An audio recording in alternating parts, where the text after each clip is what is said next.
محمدا عبده ورسوله يا أيها الذين آمنوا اتقوا الله حق تقاته ولا تموتن إلا وأنتم مسلمون يا أيها الناس اتقوا ربكم الذي خلقكم من نفس واحدة وخلق منها زوجها وبث منهما رجالا كثيرا ونساء فاتقوا الله الذي تساءلون به والأرحام إن الله كان عليكم رقيبا يا أيها الذين آمنوا اتقوا الله وقولوا قولا سديدا يصلح لكم أعمالكم ويغفر لكم ذنوبكم ومن يطع الله ورسوله فقد فاز فوزا عظيما أما بعد فإن خير الحديث كتاب الله وخير الهدي هدي محمد صلى الله عليه وسلم وشر الأمور محدثاتها وكل محدثة بدعة وكل بدعة ضلالة وكل ضلالة في النار من يطع الله ورسوله فقد رشد واهتدى ومن يعص الله ورسوله فقد ضل وغوى اللهم صل على محمد وعلى آل محمد كما صليت على إبراهيم وعلى آل إبراهيم إنك حميد مجيد اللهم بارك على محمد وعلى آل محمد كما باركت على إبراهيم وعلى آل إبراهيم إنك حميد مجيد سبحانك لا علم لنا إلا ما علمتنا إنك أنت العليم الحكيم رب اشرح لي صدري ويسر لي أمري واحلل عقدة من لساني يفقه قولي أما بعد فقد أخبرنا شيخنا وأستاذنا جامع المعقول والمنقول الشيخ حاكم علي الدهلوي رحمه الله تعالى قال حدثنا الشيخ أحمد الله القرشي پرتابگری قال حدثنا شيخ الكل في الكل السيد نذير حسين محدث الدهلوي والسند بعد شيخ الكل معروف متداول في الكتب إلى أمير الدنيا في الحديث الإمام محمد بن إسماعيل البخاري رحمه الله تعالى يقول في آخر صحيحه باب قول الله تعالى ونضع الموازين القسط ليوم القيامة وأن أعمال بني آدم وقولهم يوزن وقال ملاهم القسطاس العدل بالرومية ويقال القسط مصدر المقسط وهو العادل وأما القاسط فهو الجائر حدثنا أحمد بن إشكال قال حدثنا محمد بن فضيل عن عمارة بن القعقاع عن أبي زرعة عن أبي هريرة رضي الله تعالى عنه قال قال النبي صلى الله عليه وسلم كلمتان حبيبتان إلى الرحمن خفيفتان على اللسان ثقيلتان في الميزان سبحان الله وبحمده سبحان الله العظيم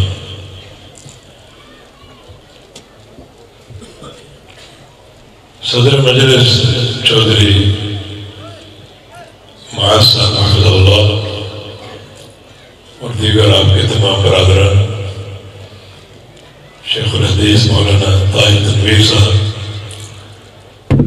اور ہمارے وہ دوست جنہوں نے کراچی ہم سے مسلسل رابطہ رکھا ڈاکٹر شارق عبدالرحمن شارق حافظ اللہ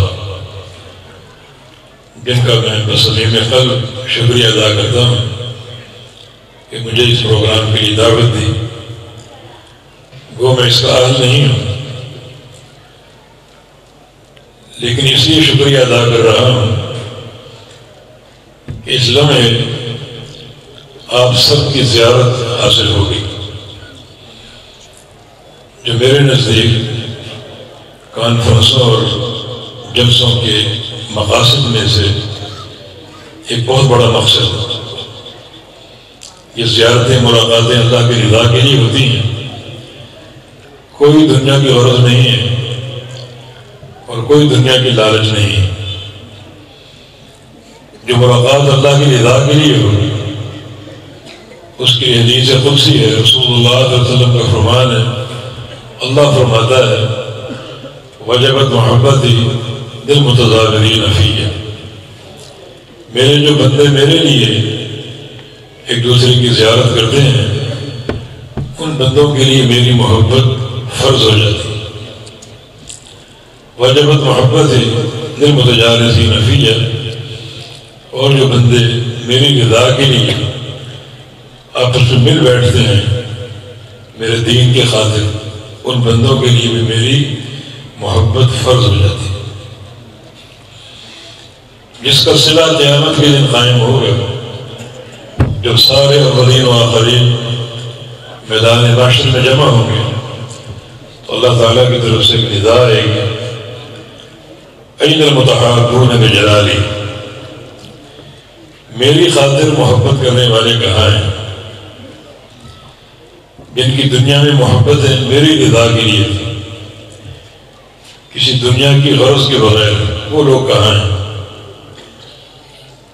ان بندوں کے لیے دو اعزاز ہیں میرے پاس اس وقت، لہم منابر من نور یغبطہ النبیون والصدیقون والشہداء، ان کے لیے میں نے نور کے ممبر بنا رکھے، ان پر بٹھاؤں گا انہیں اپنے بہت ہی قریب۔ اس قرب کو دیکھ کر انبیاء، صدیقین اور شہداء ان پر رشک کریں۔ دوسرا اعزاز یہ ہے لہم الیوم اظلہم تحت ظلی یوم لا ظل الا ظلی، کہ آج میں انہیں اپنے عرش کا سایہ عطا فرمایا۔ جو قیامت کا سورج ہے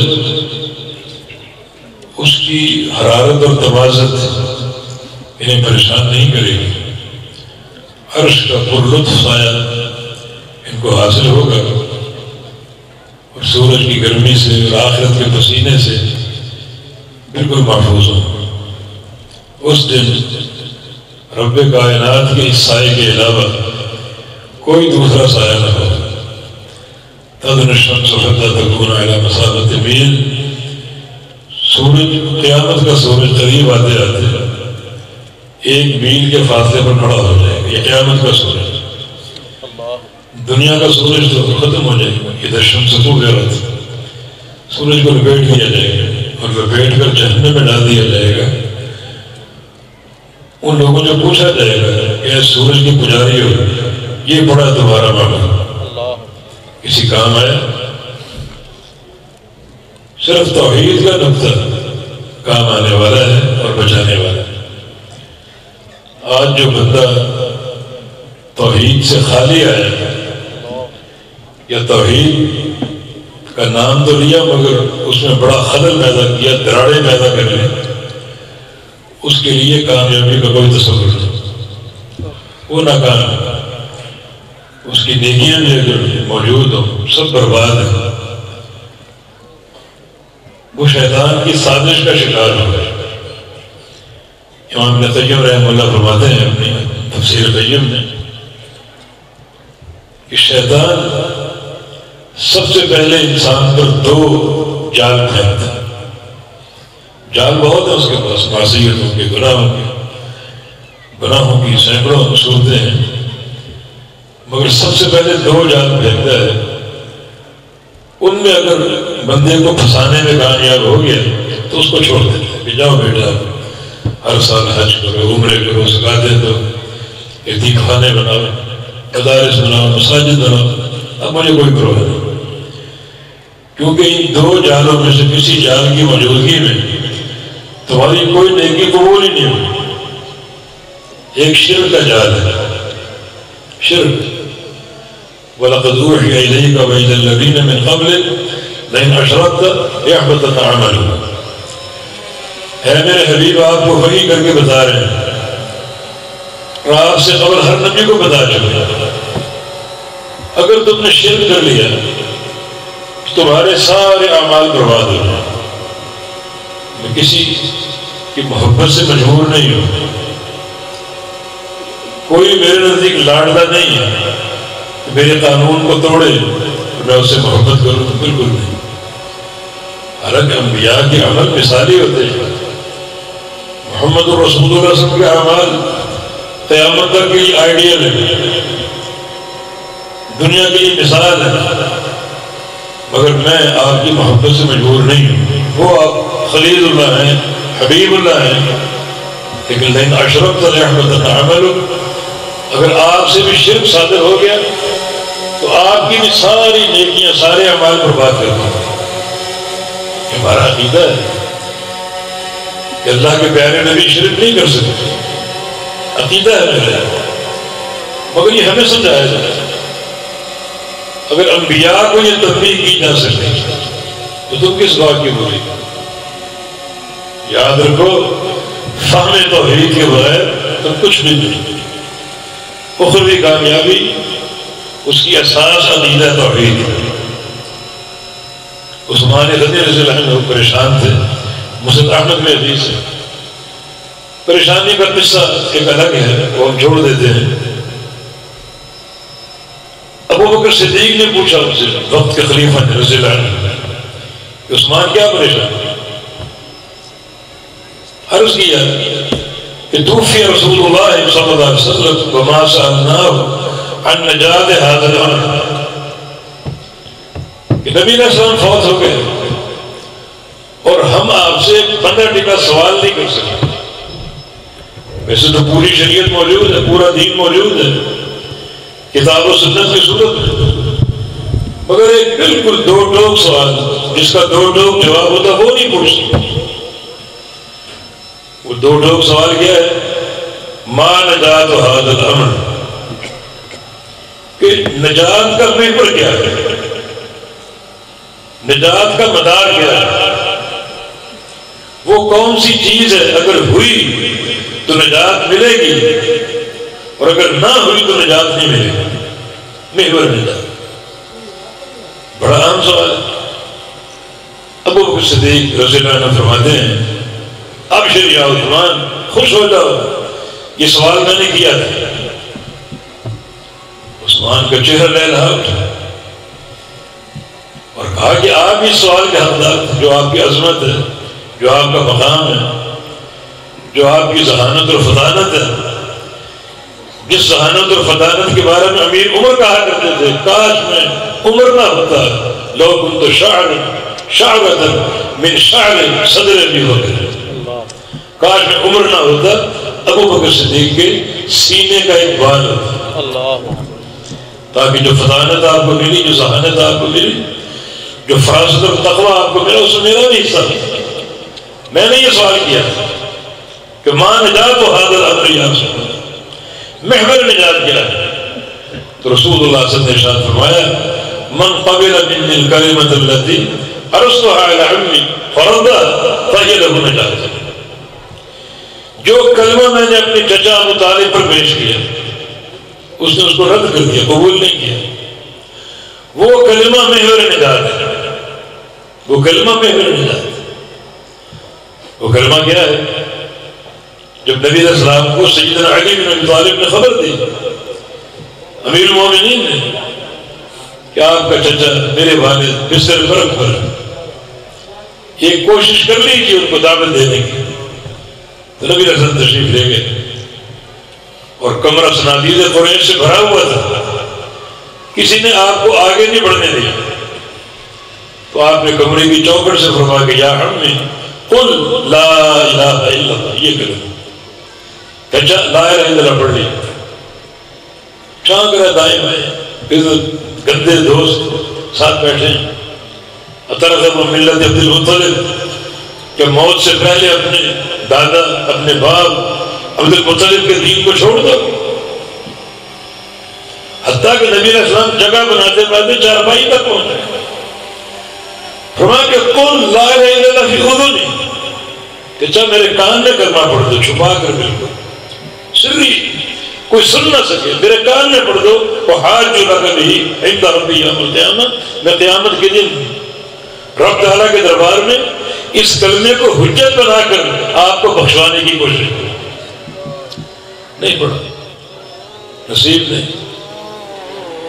آپ یقیناً پریشان تو ہوں گے کہ میرا چچا بڑی خدمت کی لیکن کلمہ نہیں پڑھ سکتا۔ روم سے سہیب نے پڑھ دیا، فارس سے سلمان نے، حبشہ کے بلال نے، اور جو میرا دن رات کا ساتھی اور میری کفالت کرنے والا وہ اس سے محروم۔ فرمایا کہ یہ کلمہ محور نجات ہے، کیا؟ لا الہ الا اللہ۔ اب یہ صحیح بخاری جس کا آخری چیپٹر عنوان کتاب التوحید، اور توحید کی اساس لا الہ الا اللہ۔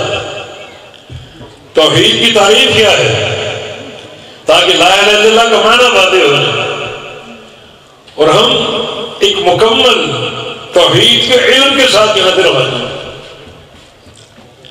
اس کا لغوی معنی ہے جعل الشیء واحد، کسی شے کو ایک ماننا، کوئی بھی شے اس کو ایک ماننا۔ اور اصطلاح شریعت میں توحید کا معنی کیا ہے؟ جعل اللہ واحدا نفی و اثبات۔ اس کو بٹھا لو ذہن میں، اللہ تعالیٰ کو ایک ماننا، ایک جاننا، نفی اور اثبات کے ساتھ، یہ دو شرطیں ہیں۔ اللہ تعالیٰ ایک ہے اور یہ ایک ماننا ان دو ارکان کے ساتھ، دو شرائط کے ساتھ، ایک شرط نفی کی اور ایک شرط اثبات، دونوں جمع ہوں گے تو توحید کا معنی پورا ہوگا۔ اگر خالی نفی ہو تو وہ تعدیل ہے۔ اگر صرف لا الہ، مثال کے طور پر آپ کہیں لا عالم فی المدینہ، کہ مدینے میں کوئی عالم نہیں ہے، یہ تعدیل ہے کہ ہمارا یہ شہر علماء سے محروم ہے، مدینے میں کوئی عالم نہیں، یہ صرف تعدیل ہے۔ اور اگر کہیں زید العالم، یہ اس بات ہے زید عالم ہے، یہ اس بات ہے، مگر یہ اس بات جو ہے یہ غیر کی شراکت کو روکتا نہیں۔ زید عالم ہے، دوسرے عالم بھی ہو سکتے ہیں، عمر بھی عالم ہو سکتا ہے، بکر بھی، اس جملے میں شراکت کی نفی نہیں ہو رہی، اور نفی اور اثبات مل کر پوری توحید میں۔ اگر یوں کہا جائے لا عالم فی المدینہ الا زید، مدینے میں کوئی عالم نہیں، نفی ہے سوائے زید کے، یہ اثبات ہے۔ اب یہ کلام حسر کا ہے، کوئی عالم نہیں سوائے زید۔ اس طرح لا الہ الا اللہ، کوئی الہ نہیں، کوئی معبود نہیں کہیں بھی، نہ اوپر نہ نیچے، نہ کوئی زندہ نہ مردہ، نہ کوئی قبر والا، نہ کوئی درگاہ والا، نہ کوئی آستانے والا، کوئی نہیں، کوئی الہ نہیں۔ نفی، رکن نفی، اور الا اللہ رکن اثبات، صرف ایک اللہ الہ حق ہے اور معبود حق ہے۔ توحید نفی و اثبات، پوری توحید نفی و اثبات ہے، پوری توحید۔ توحید کی تین اقسام ہیں، توحید ربوبیت، توحید الوہیت اور توحید اسماء و صفات۔ ربوبیت کیا ہے؟ جس کو ماننا ضروری ہے، اس میں بھی تین عناصر ہیں۔ ایک ہے کہ اللہ خالق ہے پوری کائنات، ایک ذرے سے لے کر ان وسیع آسمانوں تک، اوپر جو بھی سیارے ہیں جو ہماری نگاہوں سے اوجھل ہیں اور جن کا سائز اللہ کے سوا کوئی نہیں جانتا، اللہ ان کا خالق ہے، یہ اس بات۔ اور ساتھ نفی، اس کے سوا کوئی خالق نہیں، کوئی ایک ذرے کا کوئی خالق نہیں۔ آپ کہیں گے کہ دوسرے خالق کا تصور قرآن نے پیش کیا، فتبارک اللہ احسن الخالق، اللہ سارے خالقین میں سب سے احسن ہے، مانا اور خالقین بھی ہیں اور خالق بھی ہیں، اللہ ہم سب سے بڑا ہے، اللہ ہم سب سے احسن ہے۔ یہ خالقین سے اور خالق کا مفہوم ہو رہا ہے، لیکن نہیں، لفظ خالق اللہ کی طرف منسوب ہوگا اس کا معنی اور ہے، مخلوق کی طرف ہوگا اس کا معنی اور ہے۔ اللہ تعالیٰ کے خالق ہونے کا معنی یہ ہے کہ عدم سے وجود میں لانا. عدم سے آپ پہلے سارے معدوم تھے، اللہ نے آپ کو وجود دیا، یہ اللہ کا خالق ہونا. اور مخلوق کے خالق ہونے کا معنی یہ کہ اللہ تعالیٰ کی دی ہوئی شے کو تبدیل کرنا، تعبیر کرنا، کسی شکل میں ڈال دینا. لوہا اللہ نے دیا، لوہا اللہ نے، یہ مادہ اللہ نے دیا، آپ نے وہ لیا اور یہ مائع بنا دیا. لوہے سے یہ مائع بن گیا، لکڑی سے یہ میز بن گیا. لکڑی کا درخت اللہ نے پیدا کیا، آپ نے نہیں پیدا کیا. تو آپ نے اللہ کی دی ہوئی چیزوں کی تعمیر کی ہے، اس کی شکل تبدیل کی ہے. اصل مادہ اللہ کی عطا ہے. تو اللہ تعالیٰ کیسا خالق ہے؟ جو عدم سے وجود لاتا ہے. ہم کیسے خالق ہیں؟ جو اللہ تعالیٰ کی دی ہوئی شے کو تبدیل اور تحویل کر کے کوئی چیز بنا دیتے. گھڑی بن گئی، دروازے بن گئے، کھڑکیاں بن گئی.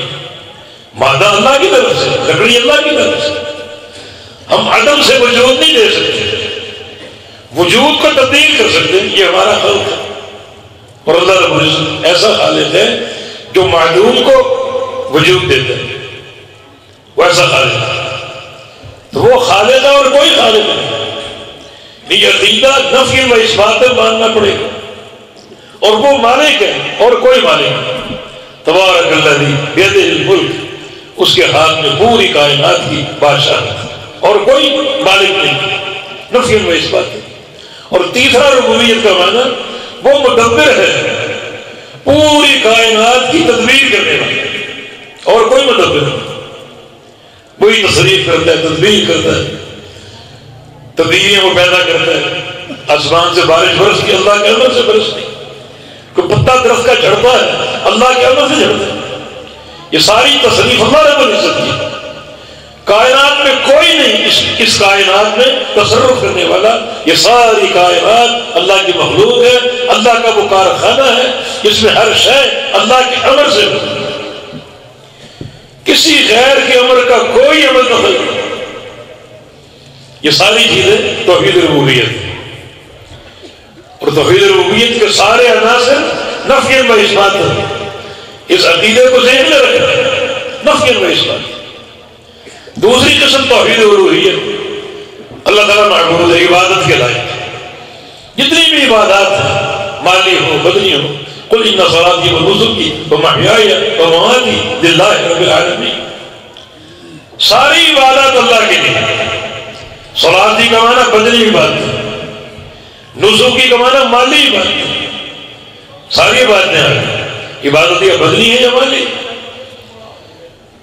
آگے ومحیای، میری پوری زندگی، سب کچھ آگے. آگے ومماتی، میرا مرنا بھی. یہ سب کا سب اللہ رب العالمین کی. لا شریک ہے، جس کا کوئی شریک نہیں. اور وہ بذالک امرت. یہ عقیدہ کوئی میرا ذوقی عقیدہ نہیں. یہ عقیدہ اپنانا اللہ کا آرڈر، رب تعالیٰ کا حکم. جو اس کو نہیں اپنائے گا وہ اللہ کے امر کا باغی ہو. اس کو کچھ بھی ہونا ہو، مگر اس کو کتاب و سنت نے اصل الخلق کہا ہے. ساری مخلوقات میں سب سے بدتر ہے. ان شر الدواب عند اللہ الصم البکم الذین لا یعقلون. قرآن کہہ رہا ہے. آؤ تمہیں بتائیں کہ سب سے گندا جانور کون ہے، سب سے بدترین جانور کون ہے. آپ سے پوچھے، آپ کتے کا نام لے سکتے ہیں، سور کا نام لے سکتے ہیں، گٹھر میں چلنے والے کیڑوں کا نام لے سکتے ہیں. اللہ فرما رہا ہے نہیں، سب سے گندا جانور وہ انسان ہے جو رب تعالیٰ کی توحید کو نہیں پہچانتا، رب تعالیٰ کے مقام کو نہیں پہچانتا. اور یہ ہمارے پاکستان کا ایک المیہ ہے. ابھی شیخ حجازی صاحب حافظ اللہ یہی بات ذکر فرما کہ ہم نے پاکستان لے تو لیا لا الہ الا اللہ کی بنیاد پر، لیکن لا الہ الا اللہ کو اس ملک میں داخل نہیں ہونے دیا. داخل نہیں ہونے دیا. توحید سے کوڑے، رب تعالیٰ کے مقام کو نہیں پہچانتے. اب تک اس قوم کو یہ معلوم نہیں ہمارا رب، اس کا ٹھکانہ اور اس کا مقام کیا ہے. قرآن تو بار بار کہہ رہے ہیں الرحمن علی العرش استویٰ، رحمان عرش پہ مستوی، رحمان کا ٹھکانہ عرش پر۔ عرش کیا ہے؟ اوپر سب سے آخری مخلوق، سب سے آخری مخلوق اوپر عرش، زمین ہے پھر آسمان، آسمانوں پر اوپر ایک بحر سمندر، اوپر کرسی، اوپر اللہ کا عرش، اور یہ آخری مخلوق ہے جس پر رب تعالی مستوی۔ قرآن عقیدہ پیش، اور ہم اب تک اس عقیدے کو پہچان نہیں سکتے۔ رب تعالی کے مکان کے بارے میں بحثیں کرتے ہیں، جھگڑتے ہیں۔ کوئی کہتا اللہ تعالی لا مکان، کوئی اس کا ٹھکانہ ہی نہیں۔ کوئی کہتا اللہ تعالی مومنوں کے دل میں رہتا ہے، کوئی کہتا اللہ تعالی ہر مخلوق کے اندر وحدت الوجود، خالق اور مخلوق کا ایک ہی وجود۔ کوئی کہتا ہے مخلوق کے درمیان حاضر ہے بذات ہی۔ یہ سارے نظریات کتاب و سنت کے خلاف۔ الرحمن علی العرش استویٰ، رحمان کو ذات ہے، بذات ہی اپنے عرش پہ مستوی، عرش پہ مستوی ہے اور ساری کائنات کی نگرانی کر رہا ہے۔ اب بتاؤ جو قوم اس بنیادی مسئلے کو نہیں جانتی، اس بنیادی مسئلے رب تعالیٰ کہاں ہے، وہ قوم کسی بہتری یا کسی سعادت یا کسی خیر کی مستحق ہو سکتی؟ شکوہ ہم کرتے ہیں مہنگائی، بدامنی اور گالیاں حکام کو دیتے ہیں۔ قرآن نے یہ بات نہیں کی۔ کوئی تکلیف ہو، کوئی مصیبت ہو، کوئی مشکل ہو، یہ مہنگائی ایک عذاب ہے، اور گالیاں کس کو؟ حکام کو۔ اپنے اندر کوئی نہیں غور کرتا۔ اللہ تعالیٰ کیا فرما رہا ہے؟ ظہر الفساد فی البر والبحر بما کسبت ایدی الناس۔ بر و بحر کا سارا فساد تمہاری اپنی حرکتوں کا نتیجہ، تمہاری بدعمالیوں کا نتیجہ۔ جیسے تمہارے اعمال ہوں گے ویسے حکام مسلط ہو جائیں۔ اعمالکم امالکم، تمہارے اعمال بھی تمہارے حاکم ہیں، مگر جو بھی فتنہ آئے گا، فساد آئے گا، مہنگائی آئے گی، بدامنی آئے گی، یہ سارا کا سارا تمہارے ہاتھوں کا کسب ہے اور تمہاری اپنی کمائی ہے۔ اس طرح کوئی نہیں غور کرتا۔ کم از کم یہ سوچو، رجوع اللہ کرو۔ ان سارے مسائل کا مقصد ہی لعلہم یرجعون، تاکہ تم لوٹ آؤ، میری طرف پلٹ آؤ۔ مگر تم تو رونا حکام کا روتے ہو، یہ مہنگائی وہ لائیں، مہنگائی وہ نہیں لائے، تمہاری بدعمالی لائے۔ یہ قرآن کا اصول ایک ضابطے کے طور پر موجود ہے۔ اس طرف غور نہیں کرتے، اس طرف سوچتے نہیں۔ اگر تمہارے اندر توحید و عقیدہ ہو تو پھر حکام بھی ایسے ہوں گے۔ عمر ابن العزیز حافظ ابن قتیبہ رحمہ اللہ، ان کی کتاب الامارہ والسیاسہ، اس میں لکھتے ہیں کہ جب ان کی حکومت آئی اتنا امن قائم ہو گیا کہ جنگلوں کے اندر بھی امن قائم ہو گیا، جانوروں کے بیچ چرواہے بکریاں چرا رہے، بے فکر سو رہے، کسی بھیڑیے کا خوف نہیں، بے فکر سو رہے۔ یہ ہے امن، یہ حکام۔ رعیت بھی ایسی تھی، عقیدہ توحید سے مالا مال، تقوی اور پرہیزگاری کے زیر سایہ۔ اللہ نے حاکم ایسا دے، جنگلوں میں امن قائم، چرواہا سو رہا میٹھی نہیں۔ ایک دن اٹھا، دیکھا ایک بھیڑیا ایک بکری کو چیر پھاڑ، بڑا پریشان۔ بکری کے تعلق سے نہیں، شہر کے تعلق سے بھاگا، شہر کی طرف، بکریوں کو چھوڑ دیا، شہر کی طرف بھاگا۔ جو پہلا انسان ملا پوچھا کیا ہوا، کیا خبر ہے؟ بتایا اس نے کہ آج ہمارے امیر المومنین کا انتقال ہو گیا۔ ان کا وجود رحمت اور برکت اور خیر کا باعث ہے، مگر اعمالکم اعمالکم، جیسے عمل کرو گے ویسے وہ کام مسلط ہو۔ اپنے بارے میں کوئی نہیں سوچتا۔ جو شرک اور بدعت کا ایک طوفان جو ہم اختیار کیے ہوئے ہیں، اصل سبب تو یہ ہے ان ساری مشکلات کا۔ اور اگر ہم سدھر جائیں توحید کی طرف آ جائیں تو اللہ تعالیٰ کی طرف سے برکتوں کا نزول ہوگا، آسمان سے سونے چاندی کی بارش ہو سکتی۔ تو بات کہیں دور نکل گئی۔ اصل عرض یہ کہ کتاب و توحید صحیح بخاری کا، امام بخاری کا آخری چیپٹر، تنبیہ یہ ہے کہ پوری زندگی توحید پر قائم رہو، اور خاص طور پہ خاتمہ عقیدہ توحید پر۔ من کان آخر کلامہ لا الہ الا اللہ دخل الجنہ، جس کا آخری کلام آخری بول لا الہ الا اللہ ہو وہ جنتی۔ لیکن میرے بھائی صرف بول کافی نہیں ہے، توحید نفی و اثبات، نفی کو بھی سمجھو اثبات کو بھی سمجھو، ان کے تقاضے پورے کرو۔ اس لیے صحیح مسلم کے حدیث کے الفاظ ہیں من مات وهو يعلم انه لا الہ الا اللہ دخل الجنہ، جس کی موت لا الہ الا اللہ کے علم پر ہے، خالی تلفظ کافی نہیں، زبان پہ کلمہ جاری ہو جائے کافی نہیں، بلکہ کلمہ پڑھنے کے ساتھ ساتھ اس کو اس کا علم لا الہ کیا ہے الا اللہ کیا ہے، نفی اور اثبات کا جو اجتماع ہے اس میں کیا حسر اور کیا پیغام، یہ ضروری معرفت ضروری۔ دیکھیں ایک بندہ اگر زبان سے پڑھتا ہے لا الہ الا اللہ، ٹھیک ہے توحید کا کلمہ قابل تعریف، اتنا کافی نہیں، جب تک دل کی تصدیق نہ ہو۔ اب اس نے زبان سے بھی پڑھا، دل سے تصدیق بھی کر رہا ہے کہ اللہ کے سوا کوئی معبود نہیں، اللہ معبود حق، اتنا بھی کافی نہیں، جب تک پوری زندگی اس کے مطابق عمل نہ ہو۔ نماز ہو تو اللہ کے لیے، حج ہو تو اللہ کے لیے، زکوٰۃ ہے، روزہ ہے، فرائض ہے، نوافل ہے اللہ کے لیے، جزیات بھی، سجدہ اللہ کے لیے، رکوع اللہ کے لیے، قیام اور قرات اللہ کے لیے، اب تو کافی ہو گیا نہیں، اب بھی کافی۔ چوتھی بات، جب تک سارے معبودان باطلہ کا انکار نہ کرے،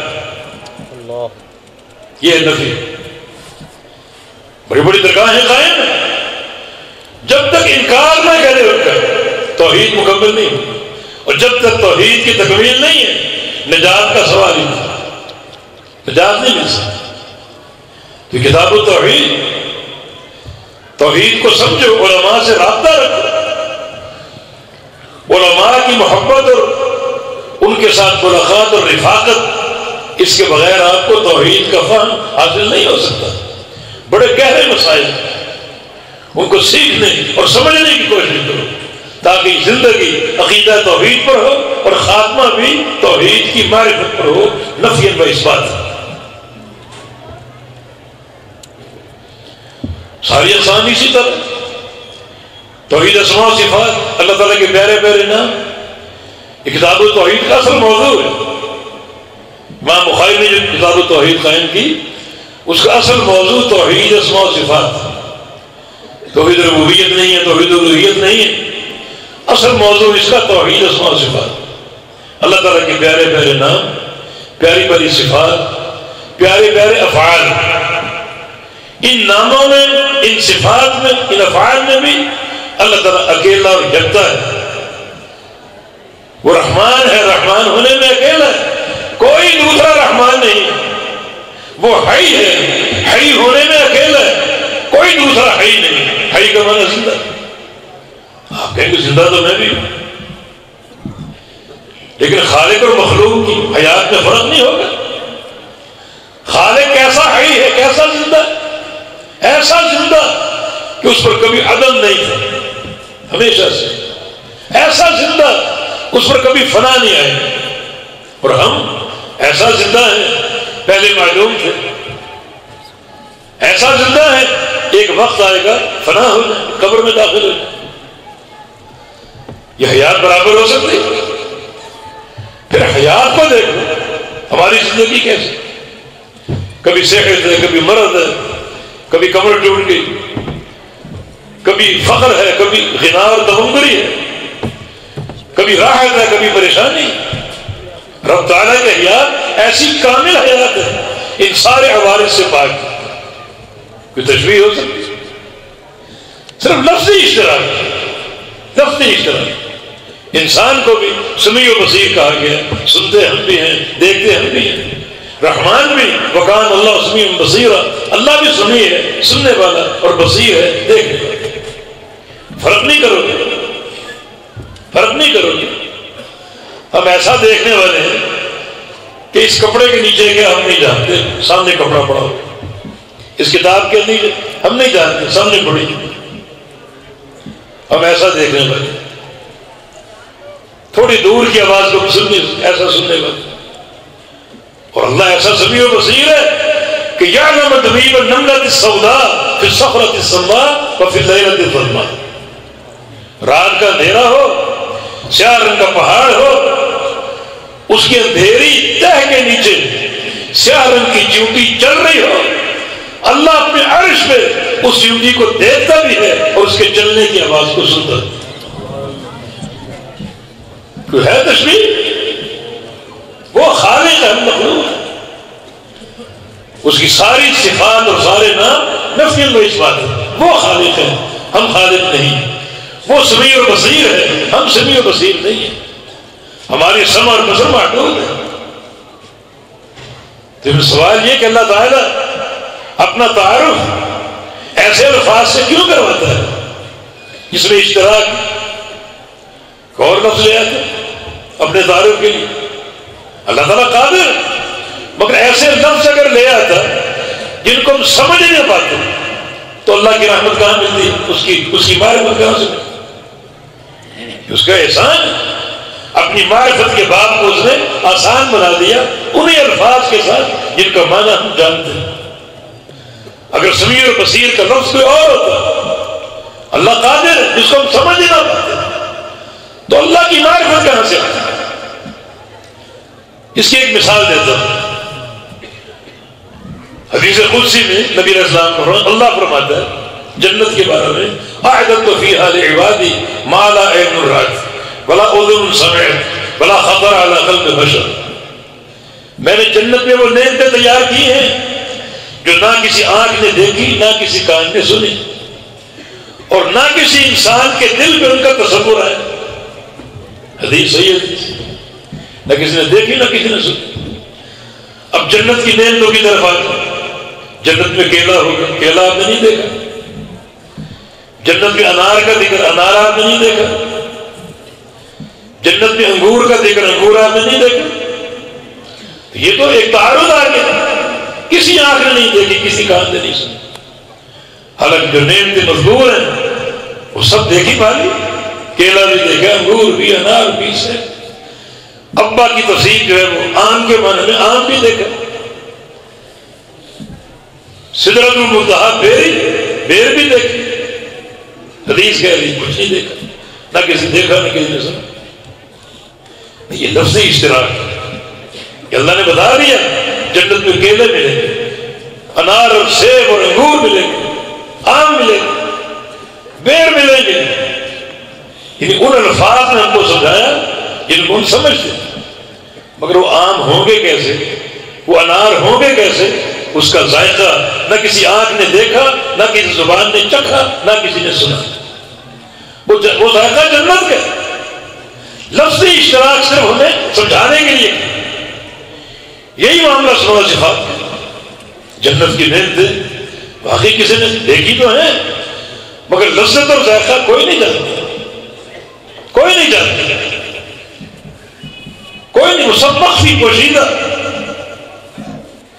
کوئی نہیں جانتا اسے۔ جو چاہو تو وہ سامنے آ جائے گا۔ یہاں تو آپ کو توڑنا پڑتا ہے، دیکھنا پڑتا ہے، منڈی جانا پڑتا ہے، سارے درخت آپ کے سامنے، جو کھانے کو جی چاہے فوراً ٹوٹ کے آ جائے۔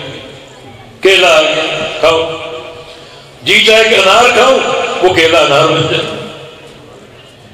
آم چوسے کو جی چاہ رہا ہے، وہ آم بن جائے۔ جنت کی نہیں، یہ طریقہ کسی نے سنا؟ تو واقعتاً جو اس کی لذت اور کیفیت ہے اور جو ملنے کا انداز ہے وہ کوئی نہیں جانتا۔ ایسا رب تعالیٰ کی طرف سے انعام ہوئی کرام۔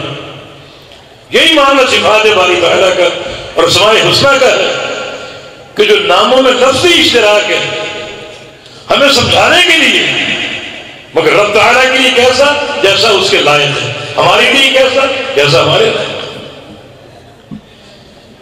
کیا رب تعالیٰ کی صفات ہماری جیسی ہے؟ نہیں۔ کیوں؟ لیس کمثلہ شیء، اس جیسی کوئی چیز نہیں۔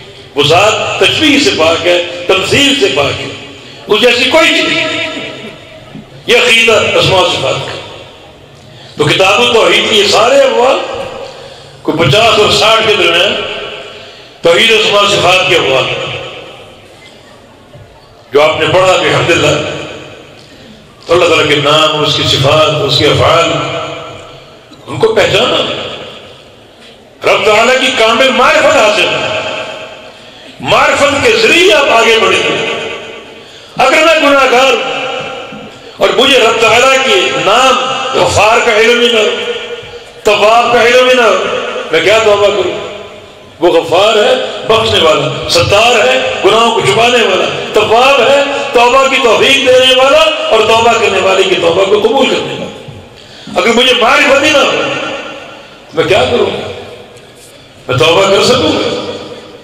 اگر مجھے پتہ ہی نہ ہو کہ رحمان محبت کرتا ہے تو میں اس سے محبت کروں گا؟ محبت طرفین سے ہوتی ہے، طرف واحد سے نہیں ہوتی، طرفین سے ہوتی ہے۔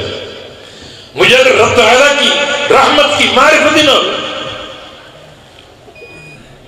تو اللہ تعالیٰ کی رحمت کی طلب کر سکتا ہوں؟ یہ اسماء و صفات، رب تعالیٰ کی معرفت یقیناً اللہ تعالیٰ کی رضا کا باعث ہے۔ امام سیبوی رحمہ اللہ نحو کے بڑے امام تھے، لغت کے امام تھے، ان کا انتقال ہے۔ اللباب، تفسیر اللباب میں حصہ ہے، ان کا انتقال ہے۔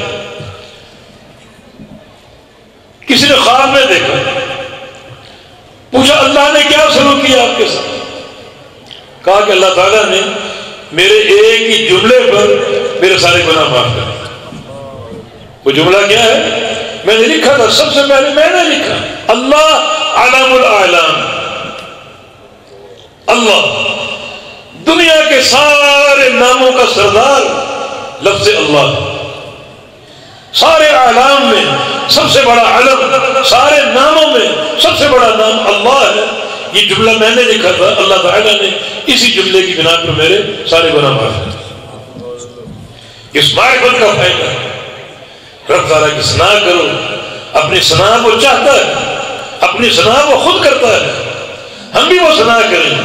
اللہ تعالیٰ کی معرفت، یقیناً یہ ثنا اور یہ تعریف اللہ تعالیٰ کے ہم اس کی رضا کا باعث ہوگا اور دعا کی قبولیت کا باعث ہوگا۔ نبی علیہ السلام نے قافلہ بھیجا، ایک صحابی کو امیر مقرر کیا، سفر میں وہ جماعت کراتا رہا اور اپنی قرأت میں قل هو اللہ ضرور پڑھتا، سورہ فاتحہ پڑھی، کوئی اور سورت پڑھی، اور رکوع جانے سے قبل قل هو اللہ احد اللہ الصمد لم یلد ولم یولد ولم یکن لہ کفوا احد ضرور پڑھتا۔ صحابہ کو یہ بات نہیں معلوم، واپس مدینے آئے، پوچھا نبی علیہ السلام نے، امیر نے قیادت کیسی کی؟ بڑی اچھی کی، سفر کامیاب ہو گیا۔ ایک چیز ہم سمجھ نہیں سکے کہ یہ جماعت کراتے تھے اور سورہ اخلاص ضرور پڑھتے، بلاؤ اس کو، پوچھو ایسا کیوں کیا، اس ہر رکعت میں کیوں پڑھتا تھا؟ اس نے جواب دیا، انی احبھا، مجھے اس سورت سے محبت ہے۔ کیوں محبت ہے؟ لأنہا صفت الرحمن، کیونکہ یہ ساری سورت اول سے آخر تک رحمان کی صفات بیان کرتی۔ فرمایا کہ احبک اللہ، اس سورت کی محبت کی بنا پر تم اللہ کے محبوب بن چکے، اللہ کو تم سے محبت ہوگی۔ یہ قصہ صحیح بخاری میں، جبکہ سنن نبی داؤد میں ایک اور قصہ اسی طرح کا، اس میں ایک صحابی کا ذکر، وہ بھی قل هو اللہ احد ضرور پڑھتا۔ نبی علیہ السلام تک یہ بات پہنچی، پوچھا کہ تم ایسا کیوں کرتے ہو؟ اس کا بھی بالکل سیم جواب تھا، انی احبھا لأنہا صفت الرحمن، مجھے اس سورت سے پیار ہے، یہ رحمان کی صفات پر مشتمل ہے۔ اس کو آپ نے کیا جواب دیا؟ حبک ایہا ادخلک الجنہ، اس سورت کی محبت نے آپ کو جنت میں پہنچا دیا، جنت میں پہنچا دیا۔ صفات الرحمن، اللہ تعالیٰ کے اسماء و صفات، یہ علم آج ہم سے گم ہوتا جا رہا ہے۔ اس علم کا اہتمام نہیں ہے، بس اتنا اہتمام ہے ہم نے نعتوں اور ایک موسیقیت کے ساتھ اللہ تعالیٰ کے نام پڑھنے شروع کر دی۔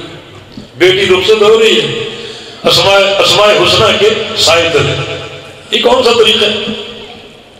اسماء حسنہ سمجھنے کے لیے، سمجھ کر ڈٹ جانے کے لیے۔ نبی رسول کی حدیث ان للہ 99 اسما من احصاها دخل الجنہ، اللہ تعالیٰ کے 99 نام ہیں، جو ان ناموں کا احساس کر لے وہ جنتی۔ احساس کا معنی کیا؟ ان ناموں کو یاد کرنا۔ احساس کا معنی کیا؟ ان ناموں کے معنی سمجھنا۔ اور احساس کا معنی کیا؟ ان ناموں کے معنی سمجھ کر ان پر ڈٹ جانا اور قائم ہو جانا، غیر متزلزل۔ ان ناموں کا معنی کیا ہے؟ احساس کیا ہے کہ انہی ناموں کے ساتھ اللہ کو پکار، وہی پکارے جانے کے لائق اور کوئی نہیں، نہ کوئی زندہ نہ کوئی مردہ، کوئی نہیں۔ اور اگر شرک کرو گے تو قیامت کی جنت نہیں مل سکتی، صرف ایک ہی شرط اور ملے گی، اور وہ شرط یہ ہے مشرک کے لیے جنت ایک ہی صورت میں ملے گی کہ اونٹ سوئی کے ناکے سے گزر سکے۔ سوئی کا ناکا، وہ سوراخ، اس سے اونٹ کو گزار کر اونٹ کو گزارنے میں کامیاب ہو گئے تو جنت مل جائے، ورنہ کوئی صورت نہیں اللہ کے لیے۔ یہ احساس، ناموں کو سمجھو اور ڈٹ جاؤ، بس اللہ الرزاق، اللہ کا نام، اس کا معنی سمجھو، روزی دینے والے، رزق دینے والا، وہی رزاق ہے اور کوئی رزاق نہیں، نفی و اثبات ہے۔ جب اس نام کو سمجھ لیا تو بتاؤ کسی داتا کا تصور باقی رہے گا؟ کسی دستگیری کرنے والے کا، کسی مشکل کشا کا، کسی حاجت روا کا؟ ورنہ اللہ کے نام سے بغاوت ہوگی۔ توحید پر ڈٹ جاؤ، یہ استقامت ہے۔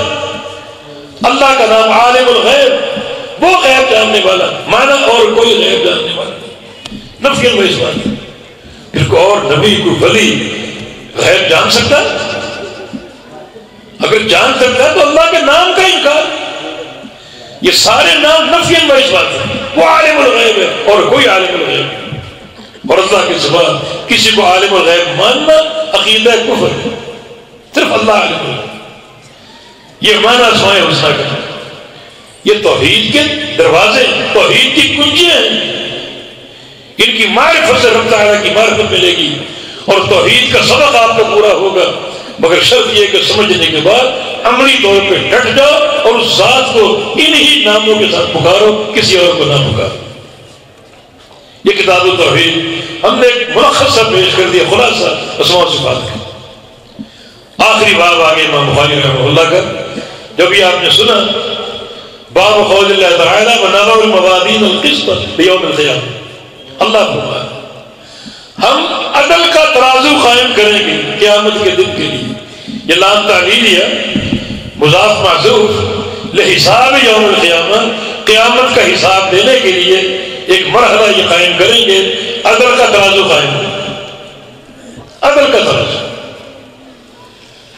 آپ کے ذہن میں اپنی دکان کا ترازو ہوگا جس پر آپ دالیں اور چاول تولتے ہیں، چینی تولتے ہیں، نہیں، یہ قیامت کا ترازو۔ اس کا معنی، اس کی تعریف ہے الجسم المحسوس لہو کفتان و لسان۔ یہ ترازو جسم محسوس ہے، کوئی معنوی جسم نہیں ہے، باقاعدہ ترازو ہے جس کے دو پلڑے ہوں گے اور ایک کانٹا جو بدن کو سیدھا کرے، یہ ترازو ہے۔ تو آپ کے ذہنوں میں دنیا کا ترازو ہو نہیں، یہ ترازو اتنا بڑا ہے، ایک اس ترازو کا پلڑا ساتوں آسمانوں اور ساتوں زمینوں کو توڑ دے گا۔ اب آؤ اس پلڑے کو بھرنے کی طرف۔ سوال تو یہی ہے، امام بخاری نے آخری باب وزن اعمال کا قائم کیا کہ ترازو میں اعمال تولے جائیں گے، تو کامیابی پھر یہ ہے کہ ایسے بن جاؤ آپ کی نیکیاں اس پلڑے کو بھر دیں. دیکھ لو آسمانوں کو زمینوں کو، کوئی چیز ان کو بھر سکتی ہے؟ یہ ترازو آسمانوں کو تول دے گا، زمینوں کو تول دے گا ایک ہی پلڑے میں. ساتوں آسمان، ساتوں زمینیں، اور آسمانوں کی مخلوق اور زمینوں کی مخلوق ساری سماج سکتی ہے ایک پلڑے. جب ترازو بنا، ترازو بن چکا ہے، موجود ہے، بس قیامت کی لایا جائے گا اور اس کو کاٹ دیا جائے گا اعمال تولنے. فرشتوں نے دیکھا اس ترازو، یا اللہ یہ تو نے کیا بنا دیا؟ بھائی ترازو میزان ہے، یا اللہ اس سے کیا ہوگا؟ یہ قیامت کے دن بندوں کا حساب لوں گا اس ترازو کے ذریعے ان کے اعمال کو تول کر.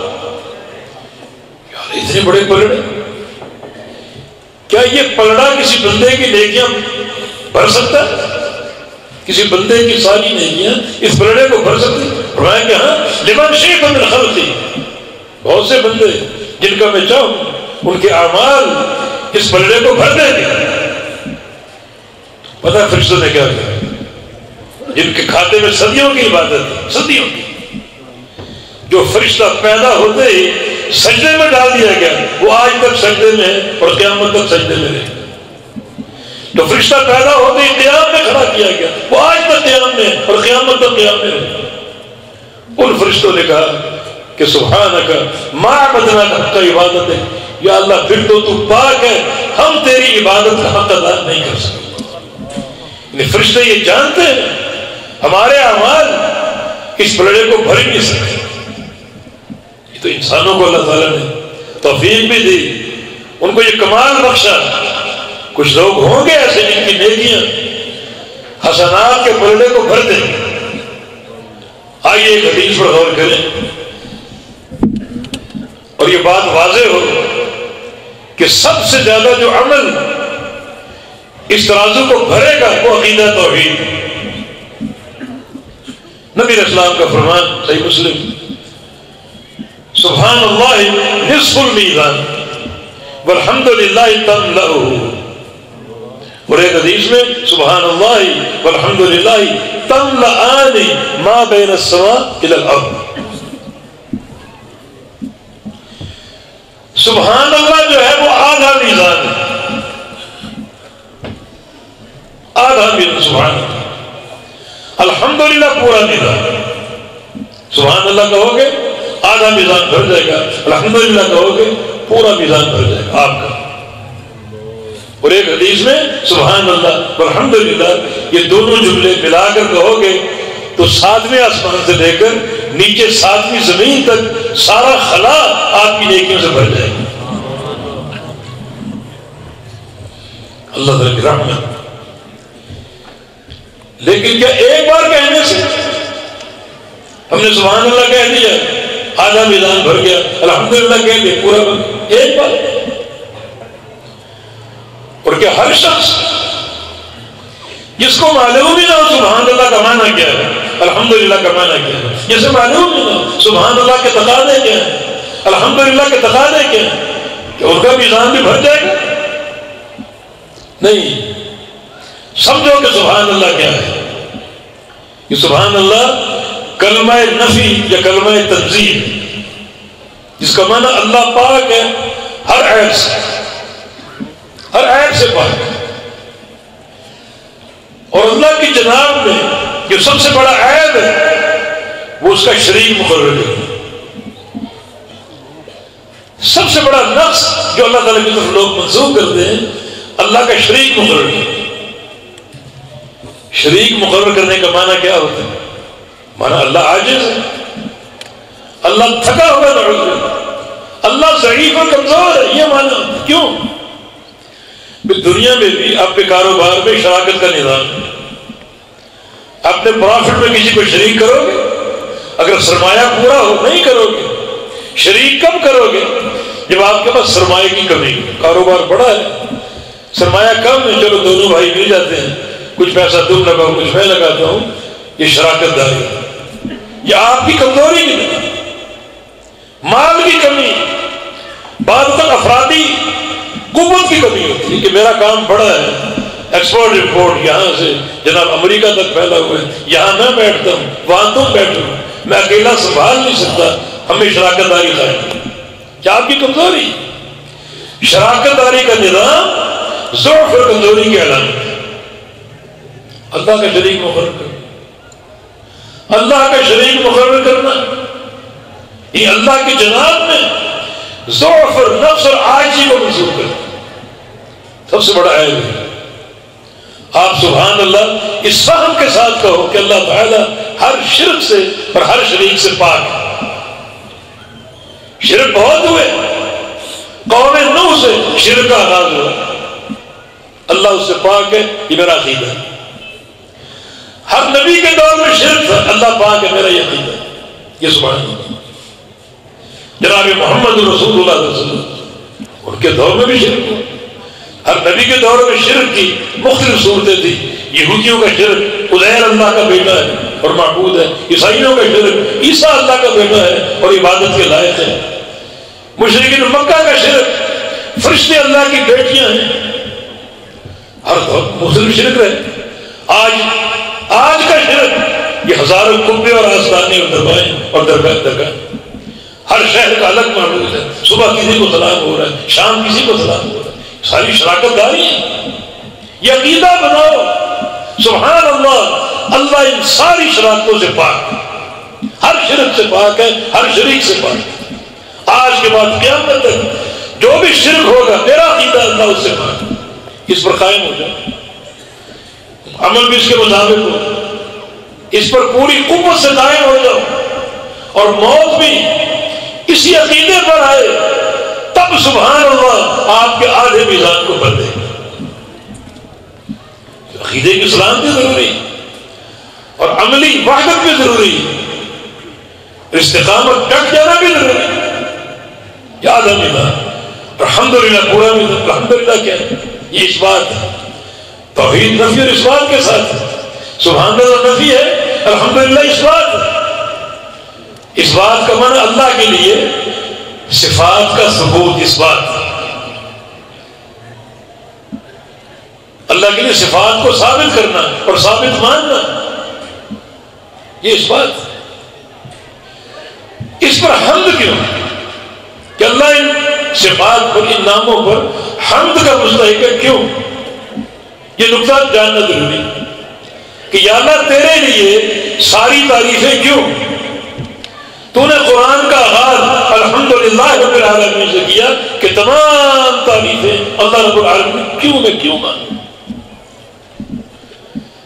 اس لیے کہ اللہ تعالیٰ کی جو بھی نام اور جو بھی صفات ہیں، جو بھی افعال ہیں، وہ سارے کے سارے کمال کے ہیں۔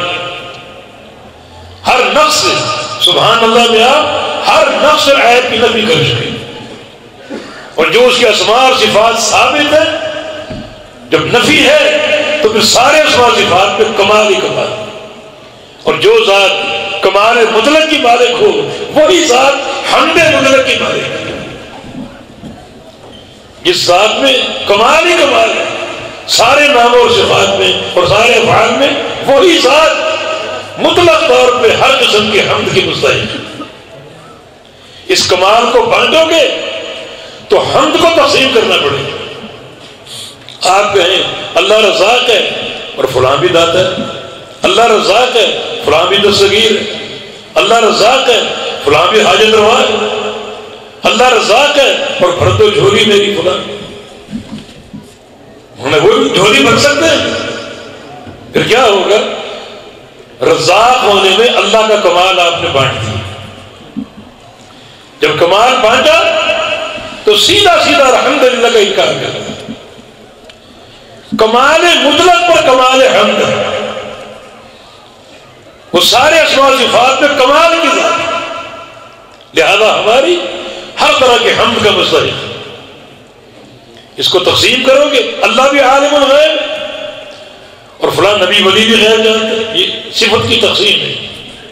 جتنا تقسیم کرو گے اتنا حمد بھی تقسیم کرو، کیونکہ فلاں بھی غیب جانتا ہے، لہذا وہ بھی تعریف کا اور حمد کا مستحق ہے۔ الحمدللہ کا انکار، ہر قسم کی تعریف کا اللہ مستحق ہے۔ کیوں مستحق ہے؟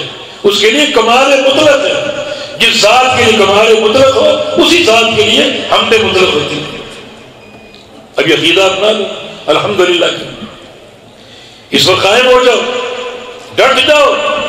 اسی پر موت آئے تو الحمدللہ آپ کے پورے میزان کو بھر دے گا. یہ ہے توحید کی قوت اور توحید کی قیمت. لا یثقل مع اسم اللہ شیء، اللہ کے نام کے مقابلے میں کوئی چیز بھاری نہیں. سب سے بھاری اللہ کا نام، اس کی عظمت کو پہچانو، اس ذات کی عظمت اور ہیبت کو تو پہچانو، اس کے جلال کو پہچانو، اس کے اکرام کو پہچانو. سب سے بھاری نام اللہ کا. اس معرفت کے ساتھ اپناؤ گے تو ہر شے سے وزنی ہوگی. مسند احمد کے لیے ایک شخص کو قیامت کے دن پکارا جائے، آؤ تمہارا حساب شروع ہو. آ رہا گردے پڑتے حساب کے لیے، کوئی نیکی ساتھ نہیں. سامنے ترازو میزان ہے، گناہوں کا پلڑا بھرا ہوا ہے 99 رجسٹر سے، نیکی کا پلڑا خالی ہے. تلنے کے لیے کوئی چیز. اب کیا پریشان، اور فرشتے اس کا رخ جہنم کی طرف کر دیں کہ تیرے پاس بدن کے لیے کوئی نیکی ہے ہی نہیں، بدن کیا کرے، چلو جہنم کی طرف. جہنم کی طرف چلایا جائے گا. اللہ پکارے گا، میرے فرشتوں لا تعجلوا علی عبدی، میرے بندے پر جلدی نہ کرو، واپس لاؤ اس کو. بلا ان لہ عندی حسنہ، اس کی ایک نیکی میرے پاس موجود ہے. آؤ سنو شرف توحید کیا ہے. اس نے ایک نیکی انجام دی تھی، میں نے وہ نیکی سنبھال رکھی. کیا وہ رحمان الرحیم ہے، کیا اس کی محبت اور شفقت کا عالم ہے. بلاؤ میرے بندے کو، بلایا جائے. اللہ تعالیٰ عرش کے کونے سے ایک پرچی نکالے گی، یہ اس کی نیکی. بطاقہ، یہ حدیث بطاقہ کے نام سے معروف. بطاقہ بولتے ہیں چھوٹی سی پرچی. یہ ٹیلی فون کی سم جو ہوتی ہے، اسے بھی آج کی لغت میں بطاقہ کہا جاتا ہے. چھوٹی سی پرچی، یہ اس کی نیکی. ہاں میرے بندے تمہارا بدن ہوگا کیونکہ نیکی بن گئی، نیکی موجود. ڈالو اس کو حسنات کے میزان. اب وہ کہے گا کہ ایل البطاقۃ من السجلات، یہ چھوٹی سی پرچی ان 99 دفاتر کا کیا مقابلہ کرے گا. اللہ فرمائے گا او وزن کا، جاؤ اپنا وزن دیکھو، خود دیکھو، مشاہدہ کرو. نبی علیہ السلام کا فرمان ہے کہ ثقلت البطاقہ بطاشۃ السجلات، جب وزن کیا جائے گا پرچی بھاری پڑ جائے گی اور جسم اوپر کو اڑ. ایک پرچی میں 99 دفاتر کے پرخجے اڑا. اس پرچی میں ہے کیا؟ یا اللہ بندے کی نیکی کیا ہے کہ تو نے سنبھال کے رکھی. کھولا جائے گا، اس میں کیا ہے؟ اشہد ان لا الہ الا اللہ، میں گواہی دیتا ہوں اللہ کے سوا کوئی معبود نہیں.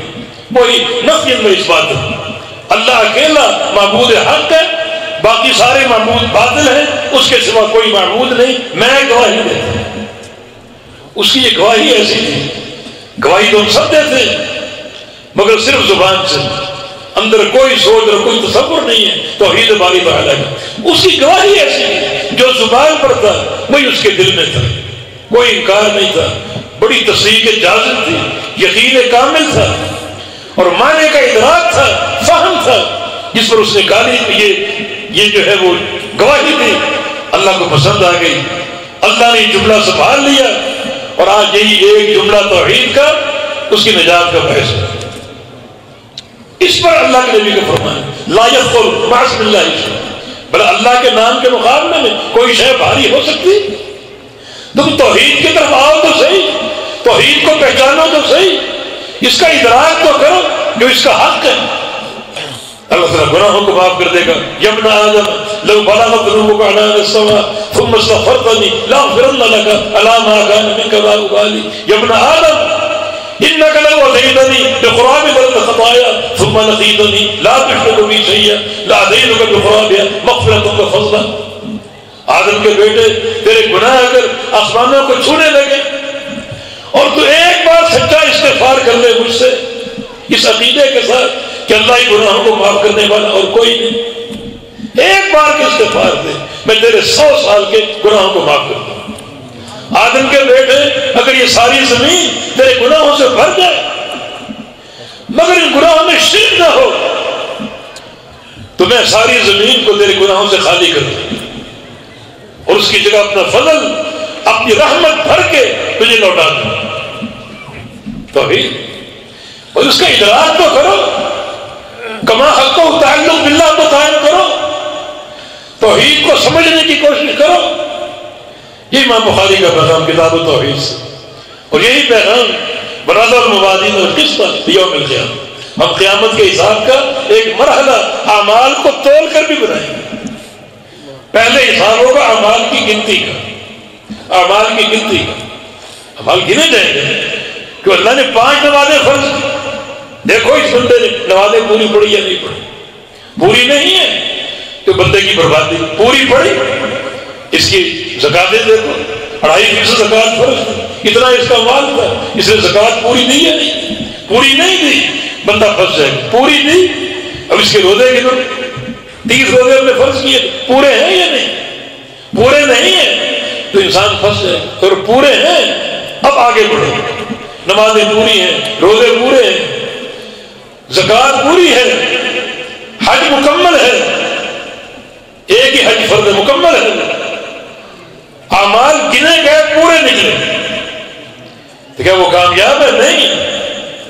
اب دوسرا مرحلہ ونضع الموازین القسط لیوم القیامہ, اب ان اعمال کو ہم تولیں گے, ان کا وزن کریں گے. یا اللہ وزن کر کے کیا کریں گے؟ کیا چیز تول لی؟ گنتی تو پوری ہو چکی. ہمارے ہاں گنتی کافی نہیں ہے. ہر عمل کی صحت کے لیے 2 شرطیں, وہ شرطیں ہم نے چیک کر لی. ایک انما الاعمال بالنیات, نبی علیہ السلام کی حدیث کہ سارے اعمال کی جو صحت اور قبولیت ہے وہ انسان کی نیت پر ہے, اخلاص نیت. ہم نے یہ دیکھنا ہے, یہ ڈھیروں اعمال ہے, نیت کا اخلاص ہے یہ چیک کر لیں. دوسری شے کیا ہے؟ دوسری شرط صحیح مسلم کی حدیث ہے, من عمل عملا لیس علیہ امرنا فہو رد. جس بندے نے کوئی عمل کیا, نماز پڑھی, 5 نمازیں پڑھی, روزے رکھے, حج اور عمرہ, ساری چیزیں ہیں, ہم نے یہ دیکھنا کہ ان اعمال پر ہمارا ٹھپا ہے یا نہیں. کس طریقے سے نماز پڑھی؟ اپنی قوم برادری کے طریقے سے, باپ دادا کے طریقے سے, یا محمد مصطفیٰ علیہ السلام کے طریقے سے؟ یہ ہم نے چیک کرنا ہے. 2 چیزیں, وہ جو قرآن کی آیت ہے الذی خلق الموت والحیات لیبلوکم ایکم احسن عملا, اللہ نے موت و حیات کا نظام بنایا تاکہ احسن عمل کے تعلق سے آپ کا امتحان لے. زندگی کیوں دی؟ تاکہ تم احسن عمل کرو. موت کیوں دے گا؟ تاکہ اس احسن عمل کا تم سے امتحان لے. قاضی عیاض, فضیل ابن عیاض, بہت بڑے محدث فقیہ, علماء تابعین میں سے, عالم اور زاہد, احسن عمل کی تعریف کرتے ہیں کہ احسن عمل کیا ہے. احسن عمل اس کا معنی سب سے خوبصورت عمل, اس کی تعریف کیا ہے؟ بتائیں اس کی تعریف میں 2 چیزیں, اخلص ہو واصوب. وہ عمل اخلص ہو اور اصوب ہو. اخلص کا معنی خالص, اصوب کا معنی درست. خالص ہو اور درست ہو. آگے فرماتے ہیں معنی کونہ خالص ان یکون للہ وحدہ. خالص ہونے کا معنی یہ کہ ایک اللہ کے لیے ہو, اس میں کوئی ریاکاری نہ ہو, دکھاوا نہ ہو, نمود و نمائش نہ ہو, دنیا کی شہرت کی بھوک نہ ہو, خالص اللہ کے لیے. اور وہ معنی کونی ثوابا, درست ہونے کا معنی کیا ہے؟ ان یکون مطابقا لسنت رسول اللہ صلی اللہ علیہ وسلم, نبی علیہ السلام کی سنت کے مطابق یہ درست. احسن عمل میں 2 چیزیں, اس کا خالص ہونا اور پیغمبر علیہ السلام کے طریقے اور آپ کی سنت کے مطابق ہونا. اب قیامت کا حساب ان 2 چیزوں پر, ان 2 چیزوں پر.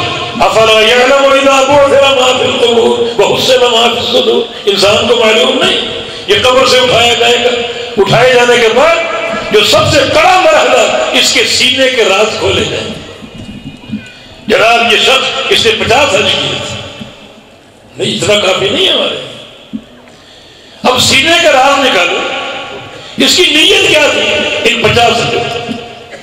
اللہ کی رضا مطلوب تھی کہ دنیا کی واہ واہ اور ریاکاری؟ اگر ریاکاری مطلوب تھی 50 کے 50 حج برباد، اور اگر اخلاص ہے تو اللہ اخلاص کا بڑا قدر ہے. یہ تو حج ہے، بڑے قیمتی اعمال. من حج البیت فلم یرفث ولم یفسق رجع کیوم ولدتہ. ایک بار حج کر لے جو سنت کے مطابق فسق و فجور کے بغیر، وہ حج کر کے یوں لوٹے گا جیسے اس دن تھا جس دن اس کی ماں نے اس کو پیدا کیا تھا، بالکل گناہوں سے. یہاں تو 50 حج ہے.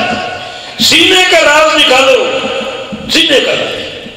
اندر اگر ریاکاری ہے سارے حج برباد، سب ختم. ان اناس من امتی یاتون یوم القیامہ باعمال کامثال جبال تہامہ. میری امت کے کچھ لوگ آئیں گے نیکیاں لے کر، اور وہ نیکیاں تہامہ پہاڑوں کے برابر ہوں. عرب کا پہاڑی سلسلہ، ہمارے ہاں کشمیر اور مری وغیرہ بڑا پہاڑی سلسلہ، ایک چوٹی دوسری تیسری چوتھی، چوٹیاں ہی چوٹیاں. اس طرح بعض لوگ آئیں گے ان کے اعمال چوٹیوں کی طرح کھڑے، اور اللہ رب العزت ان سارے اعمال کو ذرے بنا کر بکھیر دے، سب ضائع. یہ کون لوگ ہیں جن کے 2 چہرے تھے؟ دنیا کو دکھانے کے لیے پارسائی کا چہرہ، اور خلوت میں اللہ کی حدوں کو چن چن کر پامال کرتے تھے. لوگوں کو دکھانے کے لیے خوبصورت چہرہ، اور صرف اللہ کو دکھانے کے لیے گندا چہرہ. ابن قیم کی تعبیر، یا من جعلت اللہ احوج الناظرین الیک.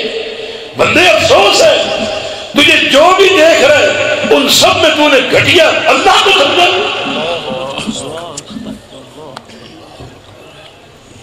سارے اعمال برباد. اخلاص، اللہ اخلاص کا قدر تھا. من تصدق بتمرۃ من کسب طیب. جو بندہ حلال مال سے صرف ایک کھجور خرچ کر دے، کھجور میں ریاکاری نہیں ہوتی. کھجور میں کیا ہے؟ ریاکاری تو خزانوں میں. کھجور میں کیا ہے؟ اللہ کو بڑی وہ کھجور پسند آئے. یجب اللہ بیمین یاخذ بیمین. اللہ وہ کھجور خود پکڑ لے اور اپنے دائیں ہاتھ میں رکھ لے. یہ پیار ہے، یہ صدقہ اللہ کی رضا کے لیے، اس میں ریاکاری نہیں. اپنے دائیں ہاتھ میں رکھ لے گا، اور پھر دوسرے پیار کی علامت یورپی ہے، کما یورپی عادت فلوبہ ہو. اللہ اس کھجور کو پالے گا جیسے تم اپنی گائے کے بچے کو پالتے ہو. اس میں پیار کا انداز. جانور کو پالتے، بڑی محبت کرتے، پیار سے پالتے. بکری کا بچہ، اونٹنی کا بچہ، گائے کا بچہ، یہی پیار کا انداز. اب یہ کھجور تھی حتی تصیر مثل الجبل. جب قیامت قائم ہوگی بندہ اپنے اعمال کے ترازو کو دیکھے گا تو اس کی نیکیوں کے پلڑے میں یہ کھجور پہاڑ جیسی پڑی ہوئی. پہاڑ جیسے عمل ریاکاری کی بنا پر ذرے بن کر بکھر گئے، اور ذرے جیسا عمل اخلاص کی بنا پر پہاڑ بن گئے. یہ چیزیں میزان چیک کرے گا. میزان. کچھ لوگ آئیں گے نیکیاں لائیں گے، لیکن نیکیوں میں وہ روح نہیں، یا اخلاص نہیں، یا پیغمبر اسلام کے طریقے کی اتباع نہیں. اللہ کے میزان میں اس عمل کا کوئی وزن نہیں ہوگا. روح زمین لا یزن عند اللہ جناح بعوضہ. قیامت کے دن بہت سے بھاری بھرکم لوگ اپنے اعمال سمیت آئیں گے. اللہ فرمائے گا اس کے اعمال بھی ترازو میں ڈال دو، اسے بھی ترازو میں ڈال دو. دونوں کو تولو. جب دونوں کو تولا جائے گا دونوں کا وزن ایک مچھر کے پر کے برابر بھی نہیں ہوگا. قیمت اخلاص کی، عمل کی تعداد کی نہیں. تعداد فرض ہے پوری کرو، مگر تعداد کے ساتھ ساتھ یہ 2 شرطیں ہیں. اخلاص کی حفاظت، انما الاعمال بالنیات، اور پیغمبر علیہ السلام کے طریقے اور آپ کی سنت کی تطبیق، تب وہ قیمت بنے گی. چھوٹا عمل ہو، سنت کی معرفت، سنت کا جذبہ شوق. عبداللہ بن مسعود رضی اللہ عنہ سنت کی بڑا شوق تھا، بڑی جستجو تھی. ان کے بارے میں معروف ہے کہ کان اشبہ الناس بالنبی صلی اللہ علیہ وسلم حدی مدلل وسلطن. عام صحابہ نبی علیہ السلام کی اتباع کا شوق رکھتے تھے امور عبادت میں. عبداللہ بن مسعود امور عبادت کے ساتھ ساتھ امور عادت میں بھی نبی علیہ السلام کی پیروی کا شوق رکھتے. بڑے غور سے دیکھتے کہ اللہ کے دل پر کیسے مسکرا رہے، کیسے مسکراتے. اس میں اتباع شرط نہیں، جیسے چاہے مسکرائے.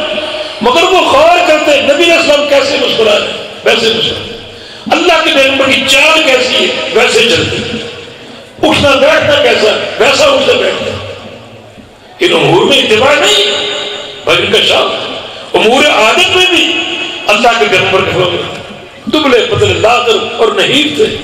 ایک دن صحابہ ان کی پنڈلیاں دیکھ کر ہنس گئے، پتلی پتلی لاغر۔ آپ اس مذاق کو تھام کے فرمایا لہما اسقل فی المیزان من احد، میرے عبداللہ کی صرف یہ دو پنڈلیاں قیامت کے دن اللہ کے میزان میں رکھی جائیں گی تو اور پہاڑ سے بھاری، ادھر موٹا بھاری بھرکم اعمال سمیت مچھر کے پر کے برابر نہیں، ادھر دو پتلی ٹانگیں اور پہاڑ سے بھاری ہوگی۔ یہ وزن کس چیز کا؟